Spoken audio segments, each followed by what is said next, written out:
Hey guys, let's jump into it. When I was a kid in high school, I was the classic nerd. A straight-A student, glasses, the whole stereotype. You name it, that was me. I was the guy who was always raising his hand to answer any question in class, and did not make me popular, to say the least. There was this one girl named Becky. We had a lot of the same classes together, and she seemed to take particular dislike to me.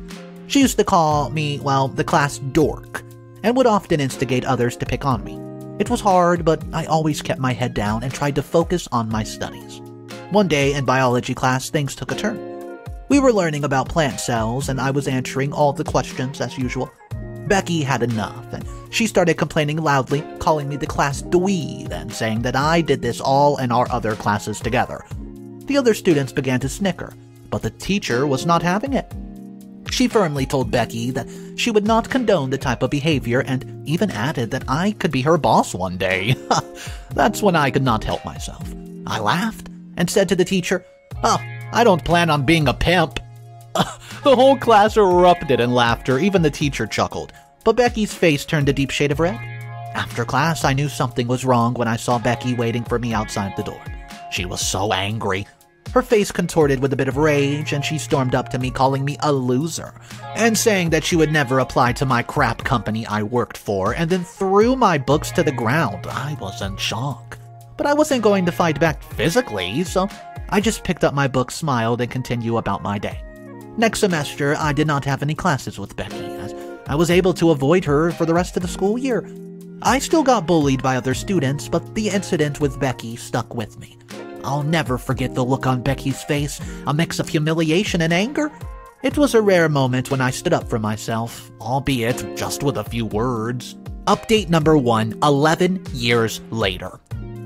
11 years have passed since the incident with Becky. I'm 28 now, working as a lead developer at a well-respected software company. It's a position I've worked hard to attain, and I usually handle the onboarding of new people to our team. As we're about to enter our busiest time of the year, the need for new hires has become crucial. The other day, I was going through applications, a task I've done countless times, but this time was a bit different. My heart stopped for a moment when I saw a familiar name on one of the applications. It was Becky, the same Becky from high school who had once bullied me a lot and said that she would never apply at my company. Life has a funny way of playing tricks, doesn't it? The memory of that day in biology class flooded back, along with the teacher's words that I could be her boss one day. I even chuckled to myself, recalling my witty comeback. At the same time, I was hit by a wave of uncertainty. The professional part of me wanting to treat Becky's application like any other, assets of her qualifications? Experience and the potential for our team. But the personal side of me, the part still wounded by her words and actions all those years ago, wondered if this was the moment for some sort of cosmic justice. I could not deny that part of me felt a pang of satisfaction at the thought of rejecting her application right then and there. After all, had she not earned this karma? Was it not poetic justice for her to apply to my company after everything that she had said and done? But then, a more profound thought emerged. Was I letting a grudge from over a decade ago cloud my judgment? Was I seriously contemplating letting my past influence a professional decision? I was torn between a decision I needed to make. I set Becky's application to the side. I moved on to others, but I could not shake the nagging feeling. It lingered in the back of my mind. Well, I kept coming back to the same question. Would I be the a-hole if I took this opportunity for revenge? Was it even revenge, or was it just me acting on a subconscious bias? The rational part of me knew that personal feelings should never influence professional decisions, but the human part of me still stung by those long words long ago. Could not help but waver in my mind. Am I the a-hole for considering not hiring my high school bully? Is this a chance for karma to strike, or am I letting my past define my present? Update number 2. Hey guys, a few weeks have passed since the last update, and after much contemplation and reading a lot of comments, I decided to give Becky a chance. Yeah, I was going to interview her, along with a few other qualified applicants, in the hope that this would allow me to change my biased view of her, based on our shared past, and judged her fairly on her current abilities and potential. Arranging the interview was a task filled with excitement. I called Becky up to schedule the interview and heard her voice for the first time in 11 years. Was I getting myself into something over my head? I don't know. It was strange she did not even recognize my voice or name over the phone. In the days leading up to the interview, the excitement turned into a relentless whirlpool of emotions. The first 2 applicants scheduled before Becky's interviews, I knew that they were going to be tough to beat. The day finally arrived, and the interview with the first 2 applicants went exceptionally well. When Becky, though, walked into my office, shaking my hand with a confused look upon her face, my heart skipped a beat. She stared at me as if she was trying to place my face somewhere in that memory of hers. Laughing it off, I said, "Ha! I get that a lot," and jumped right into the interview. As the question rolled on, I could see that Becky still had a lot of the same spunky attitude she exhibited back in high school. I kept my composure, however, pushing aside personal judgments and focusing on her qualifications. Yet I could not shake the feeling that I was becoming more uncomfortable with her presence. The interview concluded with a handshake, and I let her out, assuring her that we would review all the applicants and contact her if interested. My mind was whirling. Now, faced with the decision of whether to hire Becky or not, I'm torn. Yeah, on one hand, I have a responsibility to assess her based on her professional merits. On the other, my discomfort during the interview seeing the old Becky still, I'm leaning towards not hiring her.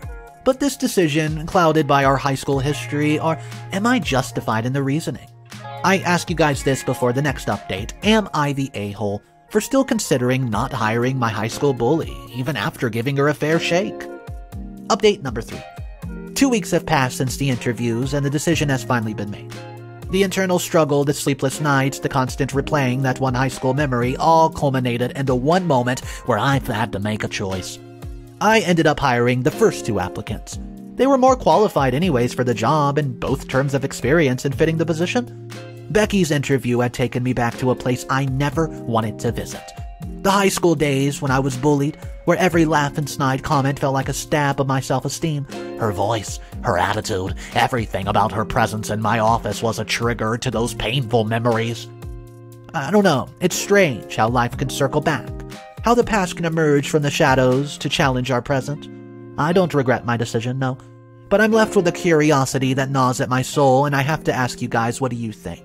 I mean, what are even the odds that Becky is still in the town we grew up in, and she's in the tech field, walking into my office for an interview? I can't think of my mind right now because everything's just swirling and swirling, so I ask you guys this. Am I the a-hole for not hiring my high school bully? Was I wrong to let our history influence my decision, even if only subconsciously? To this day, I still don't know if she recognized me, and to be honest, I don't really care. I don't think she deserved the job either way you look at it, but hey, let me know your thoughts in the comment section below. I cannot even fathom having the high school bully go into your workplace where you're the boss, which you predicted over a decade ago, and this moment's happening right here in real time. Guys, could you imagine being a fly on the wall when he saw that application? Let's jump into some of the comments of this story and see exactly what people are saying. Comment number 1, it says, "Honestly, you were right to follow your instincts, OP. Your decision was not just based on personal history, but also on the qualification of the candidates. It's not about blame, it's not about revenge.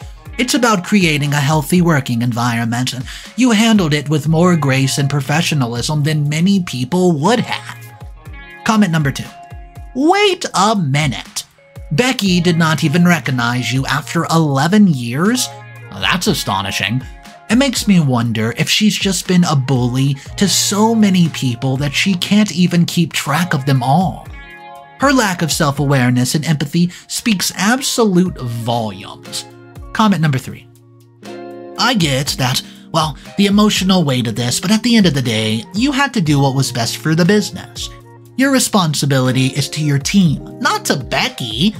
The fact is that, well, she was less qualified, and it sealed the deal. It's not personal, it's not revenge, it's business, and you made the right choice, not the a-hole." Comment 4. "Honestly, Becky is the real a-hole here, bullying you back in high school and then having the audacity to apply for a job where you're the boss. Her behavior during the interview clearly showed she has not changed very much. You dodged a bullet." And the final comment before we talk about what you guys think is comment number 5. "I'm shocked fact, you even gave Becky an interview. If it were me, I would have ripped her application to shreds, and that would have been the end of it. The fact that you still gave her a chance, it shows incredible restraint and professionalism on your part. Kudos to you for handling it with maturity. So guys, let me know downstairs in our comment section which of those 5 comments has the best advice. Thank you for joining me today. I'll see you in tomorrow's revenge story. And just remember, it's cool to be kind. See ya!